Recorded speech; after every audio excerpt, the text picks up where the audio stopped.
Ora, muito boa noite. O cinema, depois vamos voltar, porque há tanto para se falar sobre o cinema, tão interessante, mas desta vez vou falar sobre a literatura.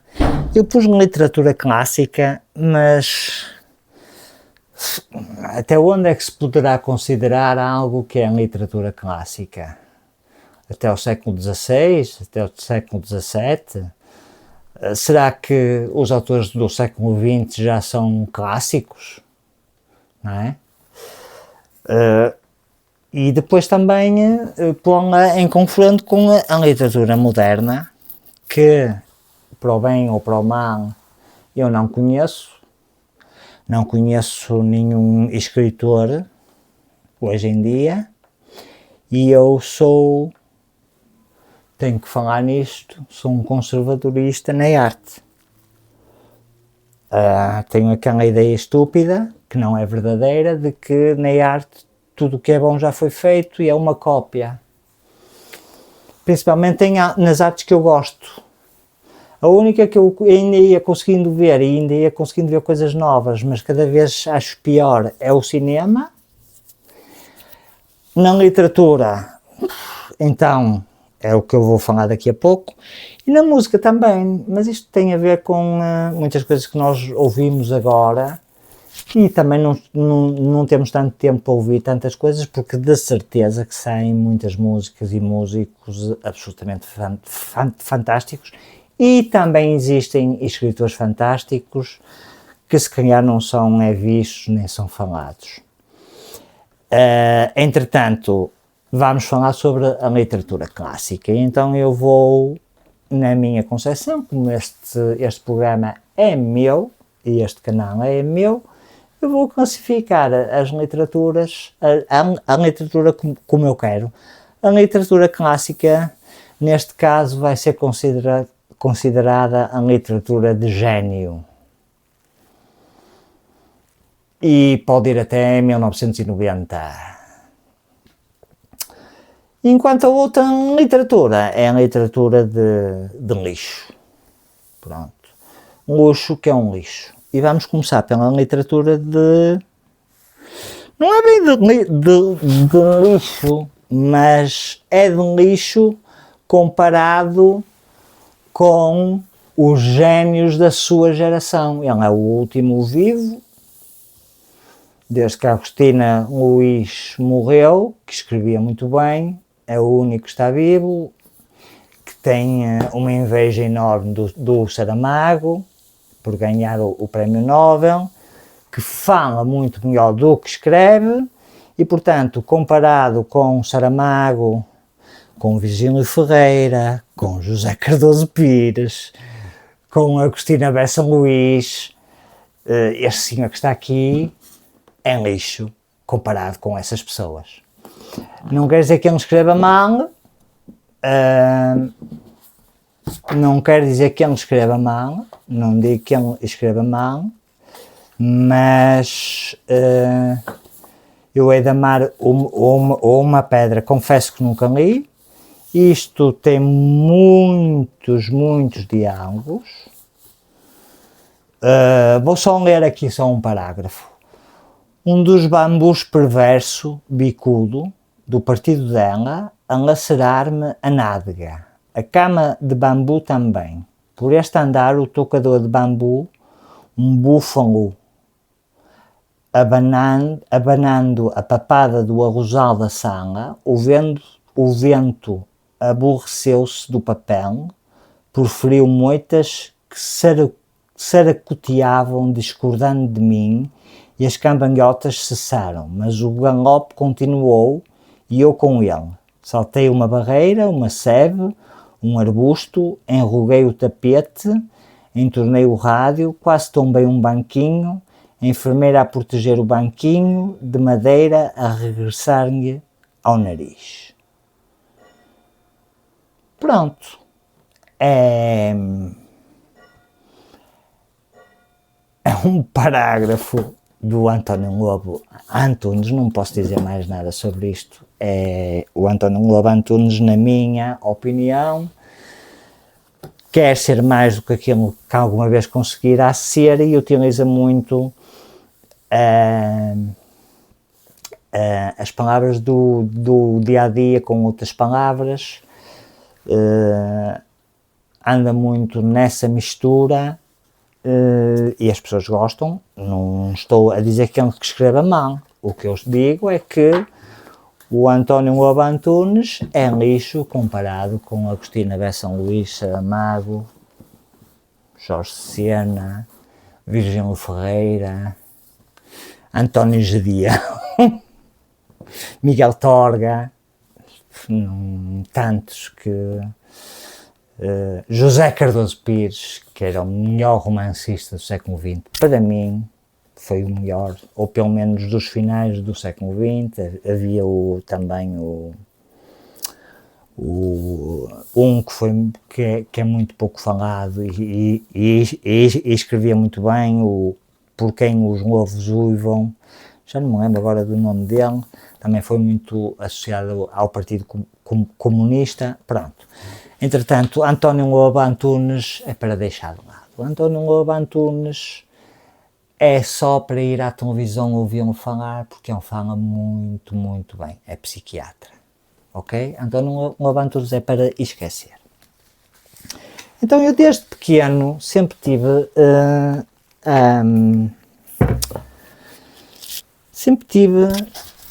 não é a curiosidade, sempre tive a paixão e a surpresa de quando, mesmo até na própria escola, quando era pequenino, quando lia aqueles poemas do Camões e do Antero e aquelas palavras, mesmo até do Gil Vicente, com tantas asneiras, tão diferentes das que eram usadas, me seduziam de uma forma absolutamente incrível e desde pequenino sempre fui muito seduzido. Aliás, a forma como eu escrevo os poemas muitas vezes é mesmo de maneira antiga, a rimar quase tudo. Consigo fazer outras coisas, mas tem muito a ver com a parte dos clássicos e da forma como eles escreviam. Depois comecei a ler, depois de ler os tais poemas, comecei a ler coisas como esta: Homero, a Odisseia. Ok? Homero, a Odisseia é um dos dos 4 livros que são considerados, há tempos disso, o pináculo da literatura, que começa, 2 são gregos, um é romano e o outro é português. Ou seja, há a Ilíada, que é a guerra de Troia, a Odisseia, que é a ida do Homero para casa, que faz tudo para ir para casa. Isto é um livro filosófico, todos estes livros são livros filosóficos. Há a Eneida, que é a fundação de Roma, que é o Enéas, que quando a guerra de Troia acaba, foi fadado pelos deuses para ir fundar Roma. E há os Lusíadas, português, ou seja, em milhões de livros, pelo menos tu como português e eu deveríamos estar muito, muito orgulhosos, porque deste género de livros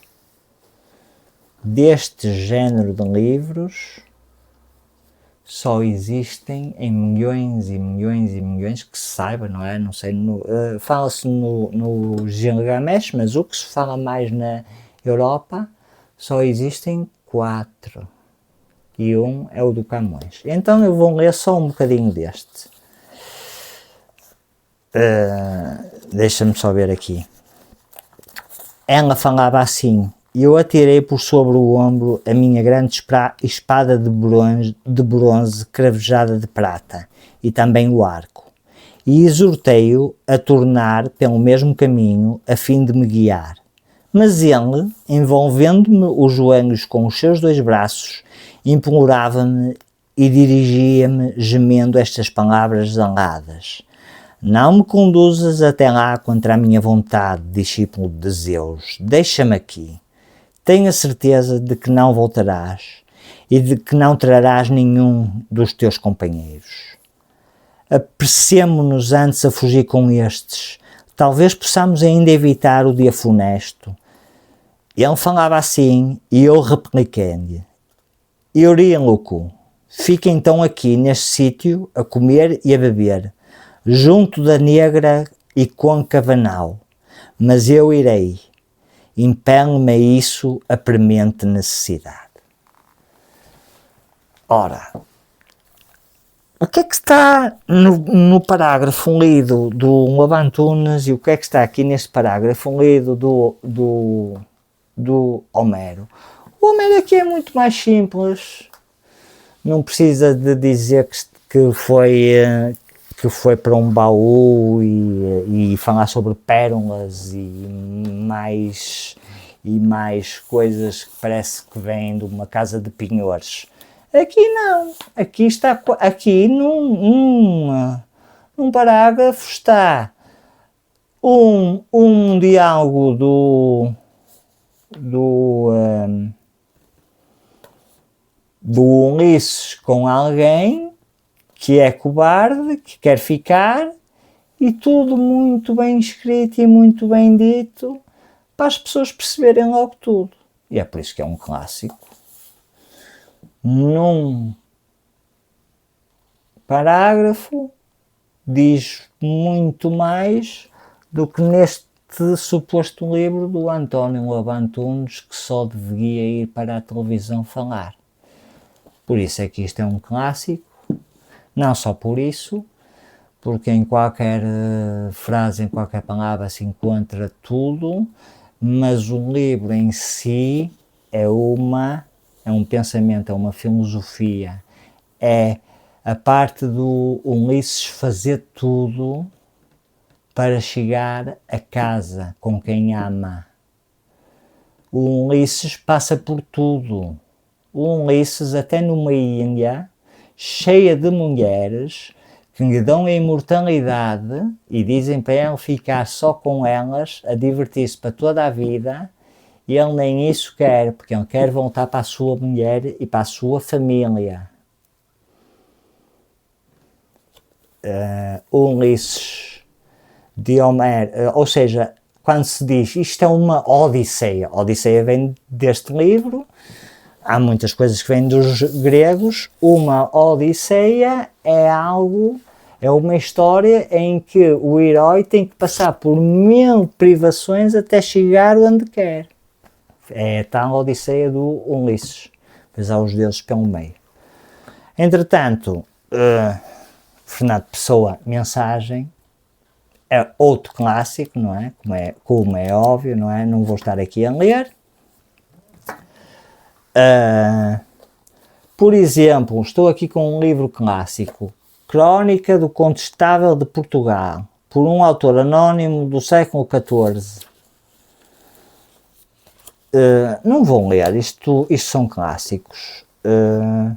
Depois há aqui A Peregrinação, do Fernando Mendes Pinto, que muitos diziam: Fernando Mendes, minto? Porque o Fernão Mendes Pinto supostamente era um cronista e deveria dizer as coisas conforme elas eram. Mas o Fernão Mendes Pinto estava da sua imaginação, e ainda bem, era um homem que não se cingia só àquilo que lhe mandavam fazer. Portanto, o Fernão Mendes Pinto exagerava muito. O que ele fala sobre o Ocidente, sobre o Oriente, as aventuras são exageradas, mas são fabulosas, muito bem escritas. Mais um livrinho para ler. Isto eu peguei. E só para acabar, os clássicos, na altura não eram clássicos, por isso é que o Camões e os outros escreviam tão bem E eu, quando olho para eles e para a Divina Comédia, há alguns livros clássicos que para mim são quase santos. Um deles é a Divina Comédia, outro é os Lusíadas. Os Lusíadas são alguém que me venha falar mal sobre os Lusíadas, só eu, se pudesse, encarcerava-o para sempre. Os Lusíadas, quer eu esteja certo ou não, os Lusíadas são o meu santo grau. Bem como o Crime e Castigo, por exemplo, o Dom Quixote, que toda a gente tem que ler, a Divina Comédia, o Fausto do Goethe. Depois há outros, como é óbvio, mas estou-me a lembrar desses livros que me tocaram e tocam, e sempre que os leio. E outro que também deve ser lido, do Fernando Pessoa. Esse deve ser lido para sempre. E aquela coisa, se pudesses, qual era o livro que levavas para uma ilha deserta? Era esse. É o livro do Desassossego, do Fernando Pessoa. Porque o livro do Desassossego é supostamente um diário, mas é um diário em que tu vais para uma ilha deserta e uma vida inteira podes estar a ler aquilo, quer seja na página, abres a página 5 e abres a página 20, e são as considerações dele sobre o Fernando Pessoa era muito bom a escrever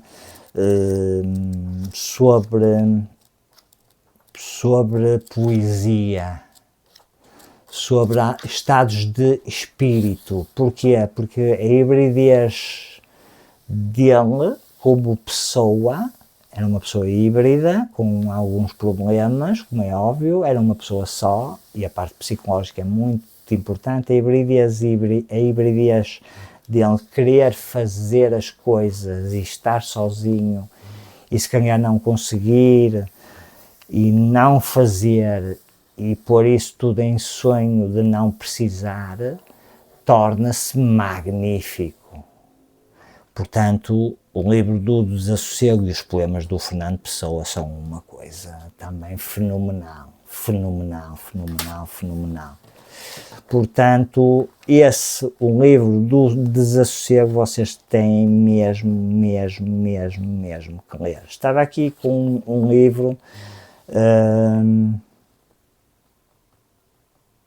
a falar sobre o Machado de Assis, o Eça de Queiroz, o Tiago de Almeida e o Trindade Coelho. Basicamente só ouviram falar no Eça, portanto, isto é o século XIX. A literatura, esses livros, pelo menos esses têm que ser lidos, até porque foram muito importantes, não só para a sua altura, mas para o que veio a seguir. Por exemplo, a Divina Comédia, durante muito tempo, ainda hoje no imaginário coletivo, o inferno e o céu são basicamente vistos como é descrito na Divina Comédia. O sonhador louco a lutar contra moinhos de vento é o Dom Quixote, mas o Dom Quixote tem tanta piada, está tão bem escrito, que não dá para ter fica-se com um carinho, mas é um livro muito triste, muito triste, porque ele é um cavalheiro que só quer fazer o bem e corre sempre tudo muito mal, com o Sancho Panza. E é um livro realmente muito triste, mas toda a gente tem que ver. Outro livro que toda a gente tem que ler é o Crime e Castigo, como é óbvio, porque é a partir do Crime e Castigo que se fala da ética de outra maneira. Portanto, é a partir daí que tem que ler, e depois tem que ler as quatro epopeias, nem que não seja em verso, mas essas 4 epopeias vocês têm que ler. Uma é portuguesa, é os Lusíadas, a outra é a Ilíada, que é a Guerra de Troia, a outra é a Odisseia. Sabes porque é que se diz isto é uma Odisseia, Eric? Não? Porque é um livro que foi feito pelo Homero, que é o Ulisses a ir para casa. E ele a ir para casa, o Deus, o Poseidon, não quer que ele vá para casa e faz tudo com que ele não vá para casa. E ele quer ir tanto tempo com as pessoas que ele ama, que ele passa por uma odisseia, por 1000 coisas. Então, isto é uma odisseia. Ou seja, nós para conseguirmos o que nós queremos, temos que passar por coisas incríveis. E só para tu veres como o Ulisses, que é o Deus, é considerado como o protótipo do herói grego, ok? O Ulisses amava tanto a mulher dele, que foi ter uma Índia com uma deusa lindíssima, o melhor que há, só com deusas lindíssimas ao lado dele, e foi-lhe oferecida a imortalidade e ele ficar só com mulheres fabulosas e a comer do bom e do melhor, e ele não quis. Ele quis voltar para casa para a mulher. Só para veres o amor que ele tinha. Pronto, é ler esses, ler a Eneida, que também é bonito, e entra a Daido, não a cantora, a Daido, que é uma deusa africana, é uma parte muito, muito, muito bonita, é do Virgílio, vocês têm que ler, e a outra é o Camões. Pronto. O Fausto tem sempre que ser lido, a história do Dr. Fausto. Aqui há tempos li que o Bohemian Rhapsody, não sei se sabias, mas o Bohemian Rhapsody é a história do Dr. Fausto, do Goethe. É incrível, pronto. Então, a literatura, há muito a falar, só que ficamos só por aqui, pelos clássicos. Eles escrevem de uma forma incrível,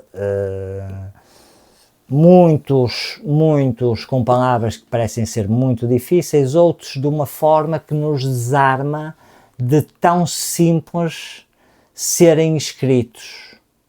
Por exemplo, eu vou dar um exemplo. O Kafka não escrevia bem, na minha opinião. O George Orwell não escreviam bem. O que eles tinham era uma dinâmica fabulosa na escrita e nos seus pensamentos. Portanto, por isso é que os livros do Orwell, mais do Kafka, na minha opinião, são muito melhores, faziam aquilo tudo. Só para teres uma ideia, há um livro do Kafka que é O Processo, que tem tudo a ver com o século XX e com o absurdo do ser. Um livro, e eu consegui ler até ao fim, mas só me apetecia rasgar, só te apetece rasgar aquele livro do Kafka. Chama-se O Processo. E então, um livro é basicamente só isto, ele é um vendedor ambulante e chega à casa e é acusado de um crime. E ele passa o tempo todo, um livro todo, sem tu saberes qual é o crime. Opá, mas isso é uma maneira é de desesperante, porque depois as pessoas olham para ele como se ele fosse criminoso, mas ele não sabe porquê. Nem o próprio... Nada, não sabes o que é o crime. E tu estás ali e aquilo chega a um ponto que te enerva tanto, mas porquê? E ele depois pergunta para os polícias porquê, ninguém lhe diz nada. É de um gajo querer rebentar, e um livro é fabuloso, é do Kafka, é o Kafka. E eu tirei uma foto, que já não tenho, na casa dele, do Kafka. Incrível.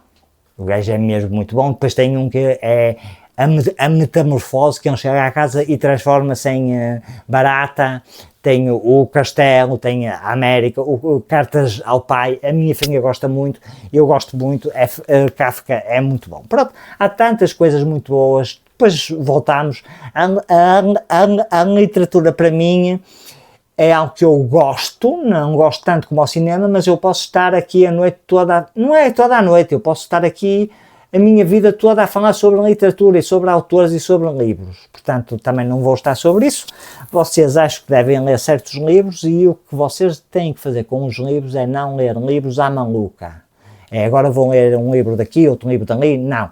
Vocês têm que ir lendo uma coisa e o oposto dessa coisa, com muita calma, até chegarem ao ponto em que vocês encontraram aquilo que vos é íntimo, que vocês realmente gostam.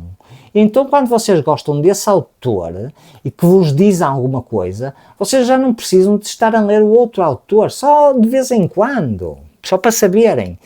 Parem! Não é ler desenfreadamente, como vos dizem, que vocês vão ter o conhecimento. Não, vocês nunca terão o verdadeiro conhecimento se quiserem querer saber tudo à bruta, e ler tudo, e ver todas as obras de arte, e conhecer tudo, e fazer tudo, como o Fausto. Não, não pode ser assim. Não pode, vocês não têm tempo para isso, não conseguem. Vocês têm que ir tentando encontrar algo que vocês digam assim, isto foi escrito para mim, podia ter sido eu a fazer esta música. E então param aí. E a seguir eu vou falar sobre música, mas vou falar só sobre uma personalidade, ok? Este vídeo já vai com alguns minutos, não? Já. Não quer contar algum livro que tu leu? Sim, eu vou contar. Eu vou contar, e até foi neste quarto. Que foi uma vez, tinha eu 20 e tal anos, e eu não consegui dormir toda a noite. Foi um poema que eu li, e eu não consegui dormir toda a noite, porque aquele poema estava lá tudo aquilo que eu sentia. Mas eu não conseguia pôr em poesia a maneira como ele fez aquilo. Então o poema, toda a gente conhece, chama-se Tabacaria e é do Fernando Pessoa. E eu quando li aquele livro sou eu, que estou ali, pronto. O livro é mesmo muito, muito grande. E eu não consegui dormir toda a noite, fumei para aí uns 20 cigarros, a pensar assim, eu sou uma merda. Como é que este gajo faz uma coisa incrível sobre mim e eu tento escrever? Eu muitas vezes não gosto de ler livros muito bons. Sabes porquê? Porque não me dá vontade de escrever, apesar de eu escrever bem. Porque aquilo é tão bom, tão bom, tão bom, que eu digo assim, como é que eu vou escrever depois disto? E então aquilo que ele fez, chama-se Tabacaria, começa assim, muita gente põe, começa assim, não sou nada, nunca serei nada, não posso querer ser nada. À parte isso, tenho em mim todos os sonhos do mundo. Eu conheço. É o Tabacaria, pronto. Foi muito, mas agora fala-se muito nele, mas eu já o conheço há 30 anos. E quando o li pela primeira vez, fiquei maluco, fiquei completamente maluco, não me apeteceu escrever, só me apetecia, não sei o que é que me apetecia, fiquei louco, porque aquilo era uma coisa que eu descobri, quase como um ouro que eu descobri ali. E não sei o poema de cor, porque o poema é muito, muito, muito, muito grande. É um poema que tem para aí umas 10 páginas. Pronto, não sei de cor, mas basta dizerem só uma frase daquilo que eu consigo sabê-lo. Pronto. O Tabacaria do Fernando Pessoa é algo absolutamente fabuloso. E todos têm que ler, e todos têm que ler Fernando Pessoa, e todos têm que ler um livro do Desassossego. Em qualquer parte. Compras um livro, pegas na página 20 e lês. Pegas na página 50 e lês. Que aquilo são pensamentos dele. É fantástico. Literatura, depois vamos falar com mais tempo. A seguir vamos falar sobre música, sobre algo que é muito importante para mim, vamos ver. Vou falar com o Eric e vamos ver. Beijinhos para todos.